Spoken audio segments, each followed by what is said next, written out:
বাচ্চাই ছিলাম, কিন্তু বাচ্চাটাকে যদি সাইডে দিতাম ও সত্যি কোথায় যে চলে যাইতো, কিন্তু ধরেই ছিলাম আমি বাচ্চা। আপনারা দেখছেন হলদিবাড়ি টাইমস।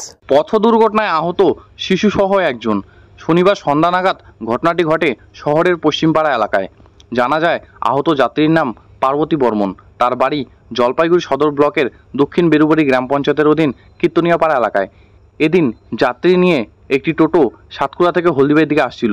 অন্যদিকে অপর টোটোটি হলদিবাড়ি থেকে যাত্রী নিয়ে মানিকগঞ্জ যাওয়ার পথে শহরের পশ্চিমপাড়া দত্তবাড়ি মোড় এলাকায় ওই টোটো দুটির সংঘর্ষ হয়। এতে একটি টোটোতে থাকা চালক সহ দুজনের তেমন কিছু না হলেও অন্য টোটোতে থাকা চালক সহ তিনজনের মধ্যে এক যাত্রী ও তার সন্তান রাস্তায় পড়ে যায়। এতে শিশু সহ তার মার শরীরের বিভিন্ন অংশে আঘাত লাগে। এরপর টোটো চালক সহ টোটোতে থাকা যাত্রীরা তাদের উদ্ধার করে হলদিবাড়ি গ্রামীণ হাসপাতালে নিয়ে আসে। সেখানে প্রাথমিক চিকিৎসা করা হয়। প্রাথমিক চিকিৎসার পর তাদের ছেড়ে দেওয়া হয়। এরপর হলদিবাড়ি থানার পুলিশ টোটো দুটি থানায় নিয়ে আসে। বাচ্চাও পড়ে যায়, আমিও পড়ে যাই। আমি আর আমার বাচ্চাই ছিলাম, কিন্তু বাচ্চাটাকে যদি সাইডে দিতাম ও সত্যি কোথায় যে চলে যাইতো, কিন্তু ধরেই ছিলাম আমি বাচ্চাটাকে। বাচ্চার কি হয়েছে? বাচ্চাটা আমার এসে ওই চোট পাইছে পায়ে আর মুখে। আপনার? আমার তো কোমরে লাগছে, পায়ে লাগছে, হাত তো কেটে গেছে।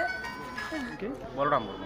আমি তো যাবো সাতপুরা যাবো হলদিবাড়ি থেকে। আর দত্তবাড়ির মোড়ে অ্যাক্সিডেন্ট হলো।